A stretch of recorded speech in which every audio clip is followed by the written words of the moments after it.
Kevin, Davide Chinellato, Gazzetta Italy. Is in your mind the same concept winning the next game and winning the title, or are you trying to keep them separate?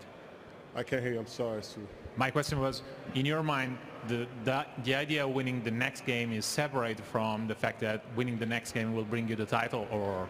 Yeah, I mean, we just want to play a good game. You know, we can't worry about what happens after the game. We got to play from the beginning. So if we worry about just the first possession and go from there, then, you know, mentally we'll stay locked in. So, but if we start thinking too far down the line, then, you know, we take our focus off of the task at hand, and, you know, put it on the goal, and, you know, your energy just keep going. You know, it's up and down thing. So you want to stay leveled and even throughout the game, energy-wise. You know, and you don't want to go down. You want to have spikes up and stay even. So for us, we just got to stay locked in from the beginning. Thanks. Michael? Kevin, same direction. Michael Grange from Sportsnet in Toronto. Do you take some encouragement that the only game you guys have lost in this series was when they set records for quarter score, half score, records for three-pointers made? Like, it took a pretty exceptional effort to knock you guys down. Yeah, but they could do that again. So we have to.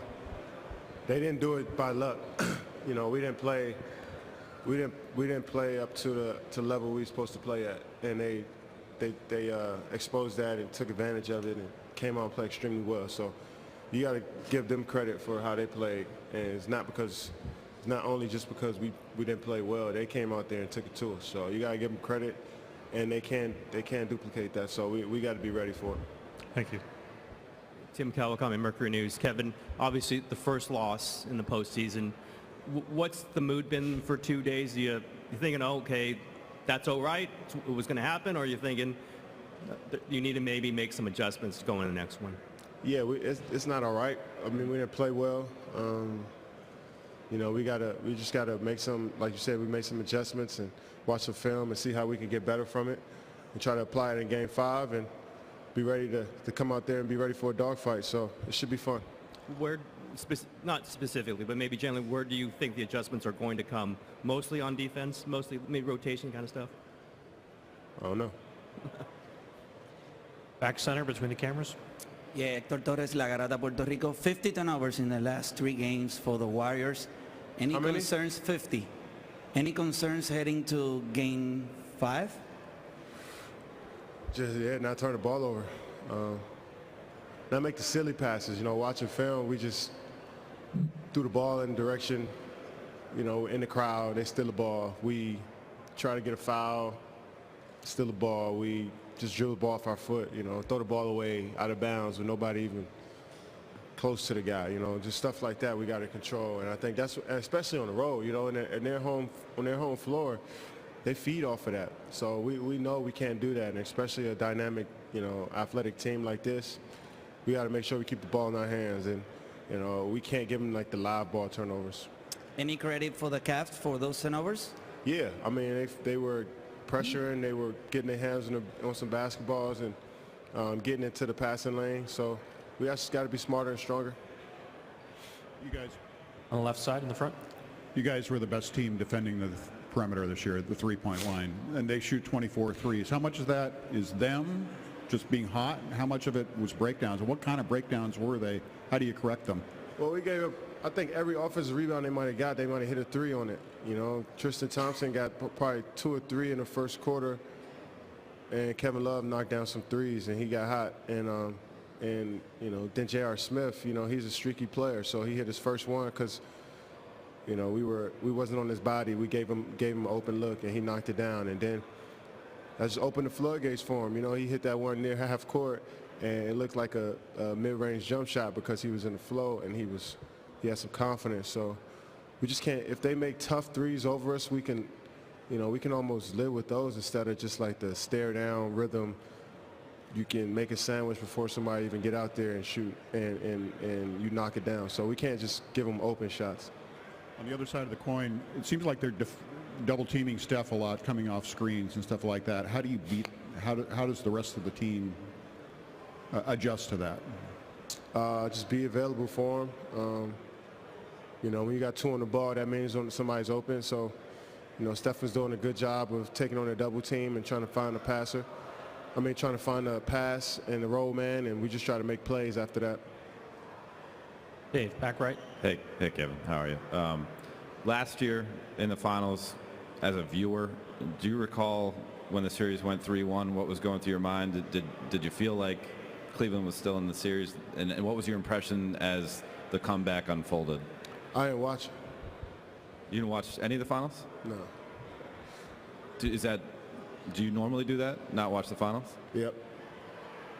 If I'm not in them, I don't watch them. So you've only watched 2012 and this year? Well, before then, I was on teams that we weren't contenders, so it's a little different when you're a contender, I guess. But I didn't watch. But you kind of know the pulse of the game. You know, being up, team being up 3-1. Obviously, if you're up 3-1 in the series as a fan, and you're coming home, you feel as though that the away team got to have a spectacular game in order for you to win. So last year, I didn't put it past Cleveland to have a spectacular, rest of the series, and that's what they did. There was a report that Draymond contacted you after Game 7, so he was informing you what happened. You didn't watch the game? That's false. 100% false. That's 100% false. Yeah. Okay.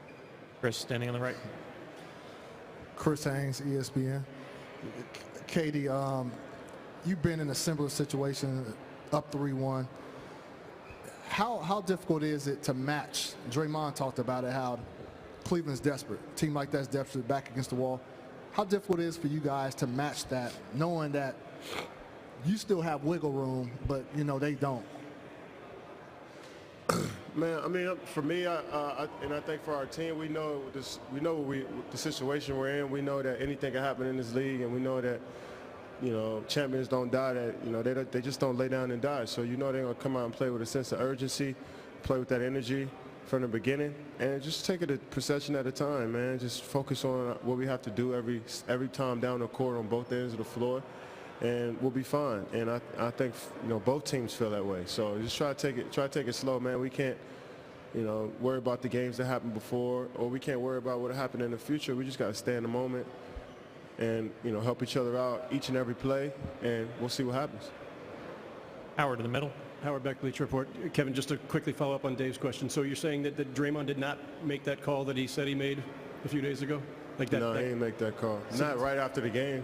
Okay. When was the first conversation? Was he the first Warrior to reach out to you? Why does it matter right now? Oh, no, just a curiosity about how those, what the first conversation was about, how we need. I've been talking about this all season. Yeah. I'm tired of it. At this point, I'm not mad or anything. I'm just saying at this point, as the finals, I'm trying to stay where we are. I'm trying to stay locked in, and it's been a whole year now. So it's over. The reason I was asking, I'm just curious, does it feel like this was always the moment it was leading toward? Is right now this is why they wanted you, needed you here? I don't. Like I said, I'm just trying to stay where we are, stay locked in this moment. We don't talk about this is why they needed me or this is why. No, we just come out there and play our game, continue to build on what we've been doing since day one, the training camp, and looking forward to going out there and having some fun tomorrow, man. That's the only thing that matters. Thank you. Last question, back right, back left. Here, Sherry from Tencent China. I just counted back there when you were having the shooting practice with Stephen. I think it's the first one during the past few, practice day before a game that your shooting percentage is better than Stephen Curry. Does that happen a lot during the season? And how ready does it mean for you for the game 5? So you saying I shot better than Steph when we worked out? Yeah. I always shoot better than Steph when we work out.